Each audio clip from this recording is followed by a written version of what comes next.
Hi guys, and welcome back to another Rommel's Love Child video, and we're going to take a little look at the medium one, the British tier 1 medium, in a better, more in-depth look than in previous videos. So, as I've stated before, this is quite a big boxy tank.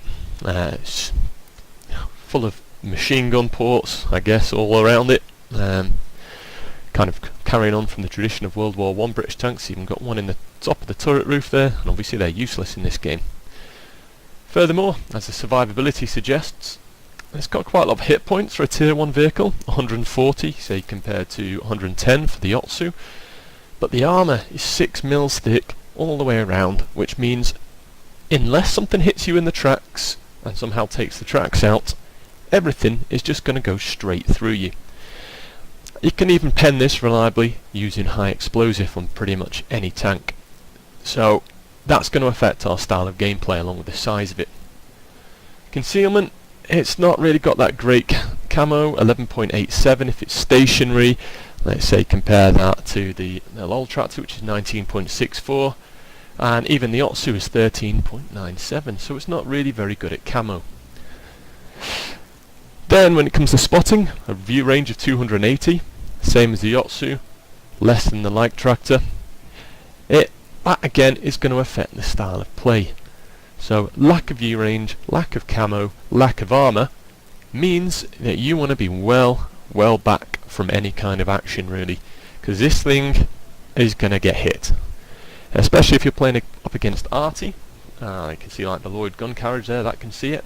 You know, if I'm playing Arty, I love to see this, because I know my shell's going to penetrate and I can one-shot it. There's no real angling, and for what it's worth, the armour plating is not thick enough to make any difference. So it really has to play like a sniper tank. You've got to keep it out of the way, let others go in front, don't try and lead the charge. It has a choice of 2 guns. Let's have a look in here. We've got the quick-firing 3-pounder and the quick-firing 6-pounder. You can see I've got the same rate of fire. Now the 3-pounder, it's got 38 mils of pen and 50 average damage with its standard armour piercing. The 6-pounder, better, 45 and 70. However, these values are going to penetrate pretty much any tier 1 tank. Okay, and then we've got the premium and the high explosive on the far side. So we've got 3 penetration values. First one, if you don't know, is armour piercing, then this is the premium round, the second one, the third column is a high explosive. So the only real advantage here of the 3-pounder is its premium's got higher penetration, but as I've said, you're not going to come up against anything at tier 1 where you're going to need that kind of penetration. The damage, obviously better on all 3 of the 6-pounders, it's firing a bigger round. However, the accuracy is a lot worse. It's pretty bad at 0.52 compared to 0.45. The aiming time, however, is better on the 6-pounder. So, you can have a little, no set way of how to play it. You can have a little play, decide which one you like the best. Personally, I go for the 6-pounder because if I load up high explosive in it, that 95 damage, I can one-shot or almost one-shot a lot of tier 1 tanks. You get hit by that and people think twice about carrying on with their move.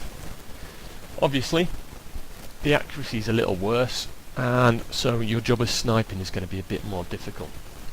Now we'll go in for a little game and see how it works out. So this is on one of my spare accounts, so I can use the tier 1. So I'll make sure I've got my high explosive loaded up. I do have some armour piercing as well.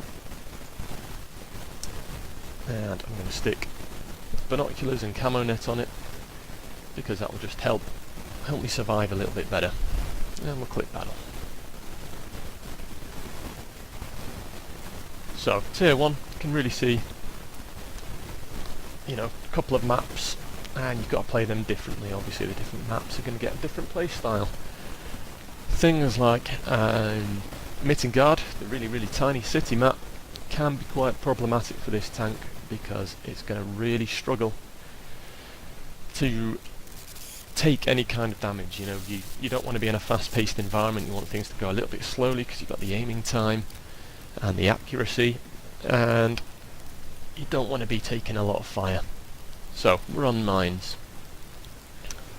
place I often like to go on mines, and this tank is up in these bushes just behind the MS1, up there near the rock. Because there's a bush there to hide, I can snipe over the middle bit, over down here, and also over here. And I've got a rock I can pull behind and keep myself safe. So off we go.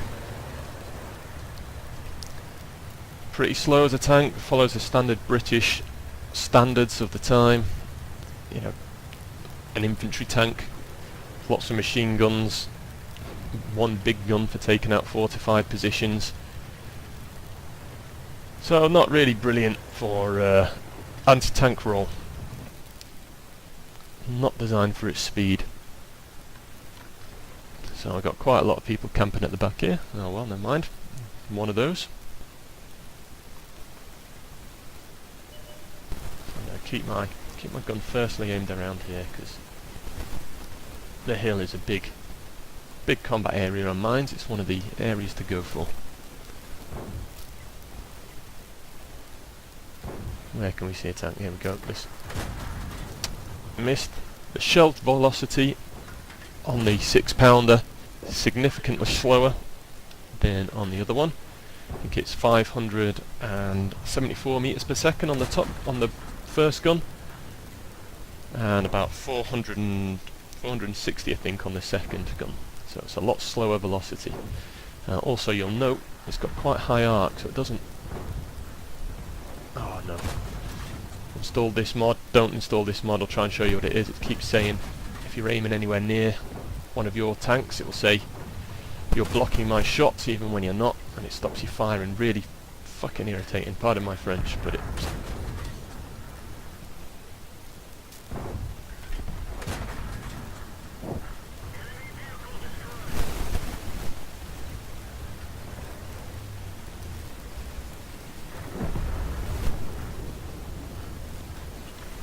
So this game's not going massively well for our team. It's 6-7-6, but if I can...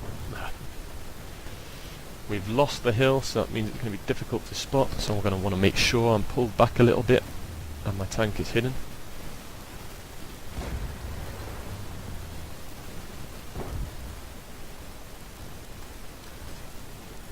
Let that camo net and binoculars come into effect.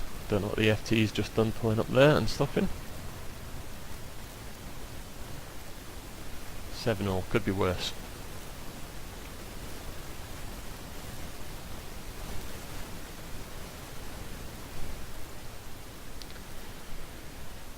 Oh dear.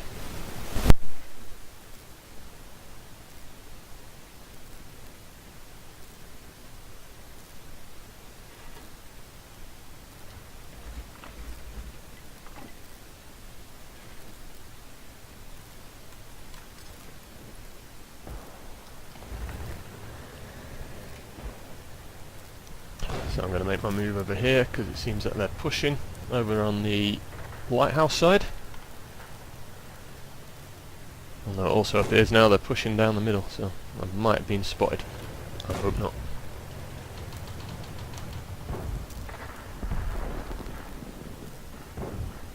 So take out the guns wherever you can, that's a good bit of advice. Hit them in the track, typical.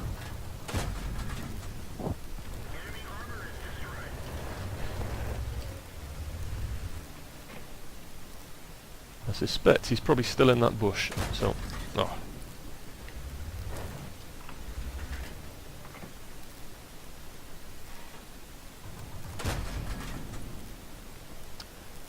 This is the lack of accuracy in this gun. If I can get the shot to get over there, if I try one more then I'm going to have to relocate.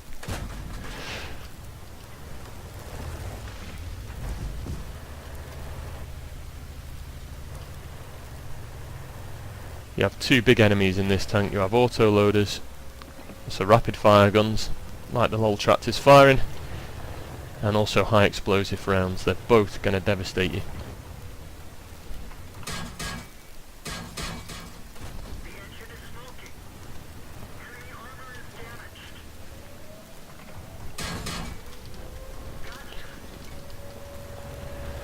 Not clever decision by their guy. He's gone into the cap so we all know where he is. Obviously it's going to take me a long time to get there. I think our MS1 must have flipped himself. There's only one guy left, so I'm not going to worry too much about that.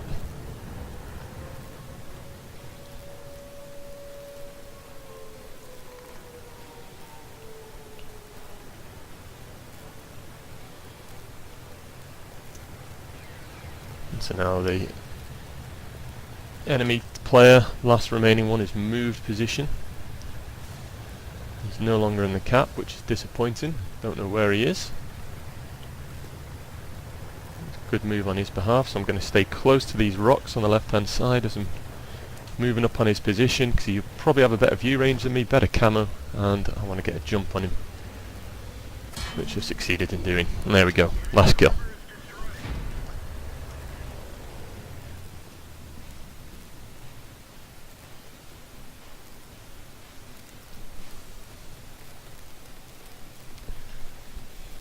So that's a little introduction on playing the MS1, the medium one. It's not a medium in the classic sense. It's got really soft armour. You want to avoid getting hit. So let's have a look at the detailed report. I only did 158 damage. Wasn't great, a lot deal. Managed to kill 4 though, using those high explosives, finishing them off. Bit of a toughie. I don't particularly enjoy it as a tank, I have to say. When you move on up, you have to play it to unlock all these. The medium 2 has got a very similar play style, and you can see the medium 2 looks almost identical, and it's got very similar gun selection, but you have to play these to get onto better tanks. It may be better to free experience your way through them. I have to say I don't particularly enjoy them. Okay, any questions? Please leave them in the comment section below, and I'll leave you with a little summary. No armour, big tank, not great camo, not great spotting. Hide it near the back, try and avoid being shot, and snipe and try and take out tanks that way. High explosive can be useful, not the be all and end all, because sometimes it won't do quite as you'd expect, whereas the armour piercing will. But it can be a good tank for doing lots of damage and finishing off other tanks who have been taking a few hits. So, I hope you liked the review. Take care, and I look forward to seeing you soon. Bye bye.